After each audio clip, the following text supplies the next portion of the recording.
أيا طالب العلم قم لا تنم فإن الزمان انقضى وانصرم. بسم الله الرحمن الرحيم. الحمد لله رب العالمين والعاقبة للمتقين وصلى الله وسلم على نبينا محمد وعلى آله وصحبه أجمعين. اللهم علمنا ما ينفعنا وأنفعنا بما علمتنا إنك أنت العليم الحكيم. We begin by praising Allah subhanahu wa ta'ala and sending His salutations upon our beloved Prophet Muhammad sallallahu alayhi wasallam. We ask Allah subhanahu wa ta'ala to teach us knowledge which is beneficial. We ask Allah subhanahu wa ta'ala to benefit us with the knowledge that He has taught us. And indeed He is the all-knowing, the all-wise. Allah subhanahu wa ta'ala says in the Quran, in Surah Al-Baqarah, the second chapter, He says, قَالُوا سُبْحَانَكَ لَا عِلْمَ لَنَا إِلَّا مَا عَلَّمْتَنَا إِنَّكَ أَنْتَ الْعَلِيمُ الْحَكِيمُ. Allah subhanahu wa ta'ala says in the Quran that they, the angels, said, "Glory be to you. We have no knowledge except that which you have taught us. Indeed, you are the all-knowing, the all-wise." Brothers and sisters, today's talk is going to be about one of Allah subhanahu wa ta'ala's beautiful names, which is al-Hakeem, which is the all-wise. And when we learn about al-Hakeem, when we learn about the name of Allah subhanahu wa ta'ala, al-Hakeem, it strengthens our relationship with Allah subhanahu wa ta'ala, and it also deepens our connection with Him, because the Quran is filled with references to Allah subhanahu wa ta'ala's perfect wisdom. As for the name al-Hakeem, the scholars mention that there are three different meanings for the name al-Hakeem. The first is al-Hakeem, Allah subhanahu wa ta'ala is the one who issues a decree. He is the one who issues a decree or a ruling. So the judge, He is the judge, He is the one who issues a decree or a ruling. The second is that He is muhkim in all His creation, meaning that He is precise and perfect in His creation. And the third meaning of al-Hakeem is the all-wise, the all-wise. And this is the one that we will be focusing on today, inshallah. So al-Hakeem has three meanings. From them, the judge; from them, the one who is perfect in his creation; and the lastly is the all-wise, which is the one we will be focusing on today. So the name al-Hakeem, it's usually paired with other names of Allah subhanahu wa ta'ala. So Allah subhanahu wa ta'ala in the Quran, He will mention al-Aziz al-Hakim. He will mention al-Alim al-Hakim. He will mention the great, the most wise. And then He will mention the all-knowing, the all-wise. And we learn that al-Hakeem, He is the one who has forbidden something for a reason. So when He has forbidden something, it is through His wisdom. And when Allah subhanahu wa ta'ala has commanded something, it is through His wisdom. And the perfect corporation of all our cells is through His wisdom. And our life and everything we live and everything around us is through His wisdom until the day we meet our Creator subhanahu wa ta'ala. A name linked to al-Hakeem that is also found is al-Hakam, which is the judge. And this is a name of Allah subhanahu wa ta'ala. It is found in the Sunnah. So al-Hakeem is found in the Quran, and al-Hakam, the judge, is found in the Sunnah. It's in a hadith narrated by Abu Dawood. From the root word of Hakeem, it's from hikmah. Hikmah means wisdom. From the root ha, kaf, mim, and it has the following classical connotations.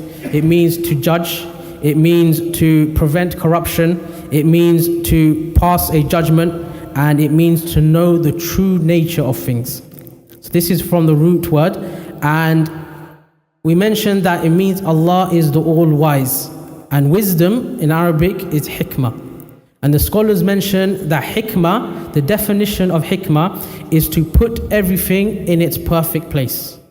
That is what wisdom is. That is what hikmah is. To put everything in its perfect place. And when we refer to Allah subhanahu wa ta'ala as Hakeem, as al-Hakeem, we acknowledge His perfect and comprehensive wisdom in all matters. So Allah subhanahu wa ta'ala, He is perfect and comprehensive and wise in all matters. In everything that He decrees is perfection, and everything that He decrees is through His wisdom. But before we go into detail about Allah subhanahu wa ta'ala's name al-Hakeem, it's important for us to know some principles regarding Allah subhanahu wa ta'ala's names. So there's 4 principles, inshallah, we will learn regarding Allah subhanahu wa ta'ala's names. The first principle is that all of Allah subhanahu wa ta'ala's names are beautiful. The first principle regarding Allah subhanahu wa ta'ala's names are that all of Allah subhanahu wa ta'ala's names are beautiful. Allah subhanahu wa ta'ala says in the Quran in Surah Al-A'raf, the 7th chapter, وَلِلَّهِ الْأَسْمَاءُ الْحُسْنَى. To Allah belong the beautiful names. So Allah subhanahu wa ta'ala, He mentions that all His names are beautiful. And what that means is that His names are perfect. There is perfection in His names. And there's no defect. An example of this is Allah subhanahu wa ta'ala's name al-Hayy, which is the ever-living. Allah subhanahu wa ta'ala's name, the ever-living. Because it is perfect, it means that it was not preceded by absence and it is not followed by death, because He is the ever-living. Another example is Allah subhanahu wa ta'ala's name al-Alim, the all-knowing. And through its perfection, it means that it was not preceded by ignorance, and nor is it followed by forgetfulness. So Allah subhanahu wa ta'ala's knowledge, Him being al-Alim, is perfect because He has perfect knowledge. Allah subhanahu wa ta'ala, He knows what happened in the past. Allah subhanahu wa ta'ala knows what is currently happening, and Allah subhanahu wa ta'ala knows what will happen in the future. So Allah subhanahu wa ta'ala's name al-Alim is perfect in His knowledge. Likewise, Allah subhanahu wa ta'ala, all His names are perfect with no defects.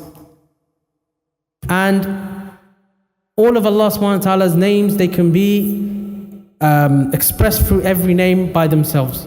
And sometimes, like we mentioned, they're combined. So Allah subhanahu wa ta'ala, sometimes He will say Al-Aziz al-Hakim, Al-Alim al-Hakim, Al-Ghafur al-Rahim. He connects the names, and this is perfection upon perfection. The second principle regarding Allah subhanahu wa ta'ala's names is that they are both titles and descriptions. So the second principle is they are titles and descriptions. So when they are titles, like Al-Alim, the all-knowing, Al-Hakim, the most wise, Al-Aziz, the great, Al-Quddus, the pure, the blessed, then these are titles all referring back to Allah subhanahu wa ta'ala. So they're titles and descriptions. But when we use them as titles, they all refer to the same thing, which is back to Allah subhanahu wa ta'ala. But as for descriptions, so when they are descriptions, they have different meanings and they are specific. So for example, Al-Hayy, the ever-living, Al-Alim, the all-knowing, Al-Hakim, the all-wise, Ar-Rahman, the most merciful, Ar-Rahim, the ever-merciful. When they're used separately, they can be used as either titles referring back to Allah subhanahu wa ta'ala or descriptions, and they each have their own specific meanings. And we find in the Quran that the evidence for this, that they are both titles and descriptions, is Allah subhanahu wa ta'ala refers to Himself as sometimes His names. As Allah says in the Quran, وَهُوَ الْغَفُورُ الرَّحِيمُ. He's referring to Himself subhanahu wa ta'ala, and He says He is the most forgiving, the most kind. That's the second principle. The third principle is all of Allah subhanahu wa ta'ala's names are tawqifiyya. Now what that means is all His names are from Allah subhanahu wa ta'ala, and they cannot be found from other than the Quran and the Sunnah. From the Quran and the authentic Sunnah. Meaning there's no space for us to think of our own names, and there's no space for us to use our own mind to find the names of Allah subhanahu wa ta'ala. They are tawqifiyya, means they are from above, they are divine, they are from Allah subhanahu wa ta'ala Himself.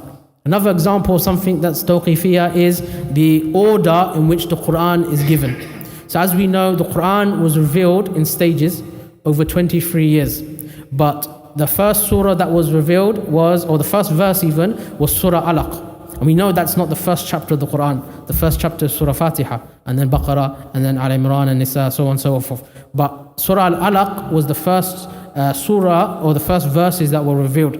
And the last verses that were revealed were actually in Surah Baqarah, which is the second chapter of the Quran. But for the order, the Quran is not put in the order that it was revealed. The Quran is put in the order that Allah subhanahu wa ta'ala commanded the Prophet sallallahu alaihi wasallam to put in that order specifically. So this is another example of something that's tawqifiyah. Us as humans, we cannot decide which order the Quran can be. Likewise, us as humans, we cannot decide what the names of Allah subhanahu wa ta'ala can be. They must be either found in the Quran or in the authentic Sunnah. The fourth and final principle regarding Allah subhanahu wa ta'ala's names is that they are not limited to a number. So they are not limited to a number. Most people commonly, or a lot of people, think that Allah subhanahu wa ta'ala only has 99 names. This is not correct. There are more names of Allah subhanahu wa ta'ala. And the evidence for this is in a hadith where the Prophet sallallahu alayhi wasallam, he said that I ask you by every name that you have named yourself with. He's making dua to Allah subhanahu wa ta'ala. He's talking to Allah subhanahu wa ta'ala. I ask you by every name that you have named yourself with, that you have revealed in your book, that you have told one of your creation, or that you have kept with yourself as knowledge of the unseen. So this last part is important. The Prophet ﷺ, he's making dua, he's asking Allah subhanahu wa ta'ala by his names, the ones that he has named himself with, the ones that he has revealed in the book, the ones that he has told his creation, and then he mentions the ones that he has kept to himself from the matters of the unseen. So therefore, there are names of Allah subhanahu wa ta'ala that exist, that he has kept for himself, that we do not know of, that are from the unseen. So it's not possible for somebody to know all the names of Allah subhanahu wa ta'ala. There are no limit to it. We don't know the amount of names Allah subhanahu wa ta'ala has. As for the hadith, which is commonly used as evidence that there are 99 names, where the Prophet ﷺ said that Allah subhanahu wa ta'ala has 99 names, and whoever enumerates them then will enter paradise. This does not mean there are only 99 names. If that had been the case, the Prophet ﷺ would have used the wording that Allah only has 99 names, and whoever enumerates them will enter Jannah. This is a hadith to encourage you to memorize and to act upon the names of Allah subhanahu wa ta'ala, and by doing so you will get good deeds and you will enter Jannah. And it doesn't prove that there are only 99 names. It's like an example is saying, I have £100 that I want to donate. That doesn't mean I only have £100. That means I have £100 that I want to donate, but I could have a lot more. So likewise, it doesn't mean that Allah subhanahu wa ta'ala only has 99 names. He possibly could have more. And in fact, the scholars, they have enumerated over 100 names, or over 110 names of Allah subhanahu wa ta'ala from the Quran and the Sunnah. So there are over 99 or over 100 names of Allah subhanahu wa ta'ala. So those are the four principles regarding Allah subhanahu wa ta'ala's names. We'll go over them again. The first is that Allah subhanahu wa ta'ala's names are all beautiful. They are all perfect. The second is that Allah subhanahu wa ta'ala, his names are names and descriptions. When they're names, they're referring to Allah subhanahu wa ta'ala. And when they're descriptions, they each have their own description. The third is all of Allah subhanahu wa ta'ala's names are tawqifiyah, meaning they are divine and they are from Allah subhanahu wa ta'ala himself. And the last is there is no set number of names of Allah subhanahu wa ta'ala.